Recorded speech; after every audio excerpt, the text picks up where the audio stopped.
राम ध्यान क्या है, जरा ठीक से समझिएगा। इस राम ध्यान के कुछ अनुभव आपको पहले बता दूं। हमारी कथा हो रही थी भूसावल में। नगर अध्यक्ष है भूसावल की महाजन जी, जिन्होंने कथा का आयोजन किया था। वह एक माता जी 80 वर्ष की,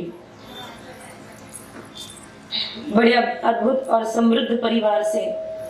तो जब ये राम ध्यान उन सबको करवाया तो वापस आकर कहने लगी, दीदी मैं जब 12 वर्ष की थी तभी से मुझे नाम प्राप्त हुआ है राम, और तभी से मैं राम का गुणगान गाती हूँ, राम भजन करती हूँ। 12 वर्ष से 80 वर्ष बीते हैं, 12 वर्ष से 80 वर्ष बीते हैं। हर दिन राम राम राम रटते रहती हूँ, कहते रहती हूँ, पर जो अनुभव आज तक नहीं किया, इस राम ध्यान के द्वारा वो अनुभव मैंने किया है। ये राम ध्यान बड़ा ही अद्भुत है।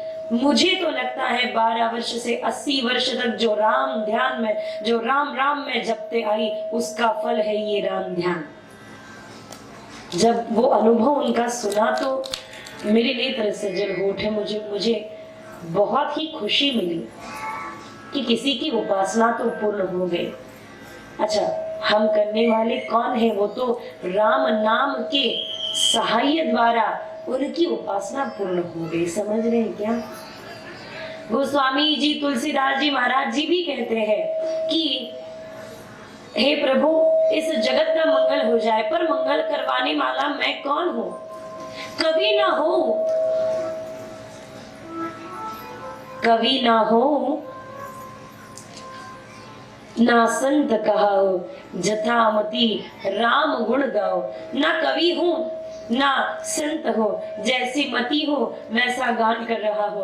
और वही तुलसीदास जी महाराज अंत में कहते हैं, रामचरितमानस कवि तुलसी। तो किसी ने पूछ लिया, महाराज जी पहले तो आपने कहा ना कवि हो ना संत कहाओ, जथामति राम गुण गाओ, कि न पहले कहा कवि हो और अब कह रहे हो कि रामचरितमानस कवि तुलसी।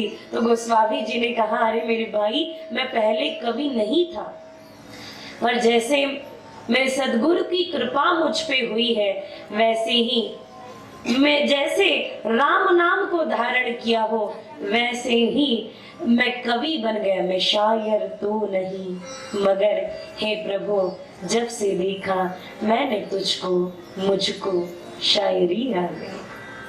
तब से कवि हो गया हो प्रभु, जब से आपके दर्शन पाए हो, जब से आपका प्रेमी बना हो, जब से आपको समर्पित हुआ हो, तब से मैं शायर तो नहीं, मगर हे प्रभु, जब से देखा मैंने तुझको, मुझको शायरी आ गई। गोस्वामी जी महाराज जी के जीवन का चरित्र आप तो जानते ही है कि राम नाम ने कैसे परिवर्तन लाया। विवाह हुआ था, पत्नी प्रेमी है तुलसीदास जी महाराज। पत्नी से मिलन करने हेतु, मिलने हेतु नहीं रह पाए। जब पत्नी मायके गई तो मिलने हेतु चल पड़े, मुझे पत्नी से मिलना ही है। तो सोचने लगे क्या करें। जल में प्रेत तैर रहा था, उस प्रेत पर बैठे हैं, नदी पार कर आए हैं। इधर उधर देखा, ऊंचे मंजिल पर रहती है पत्नी। दरवाजा खटखटाऊं तो सास ससुर कहेंगे, इतना भी प्रतीक्षा नहीं कर पाए, तुरंत आ गए पत्नी को लेने। तो क्या करो, सर्प की डोरी बनाई और सर्प की डोर बनाकर उससे चले हैं, जा पहुंचे।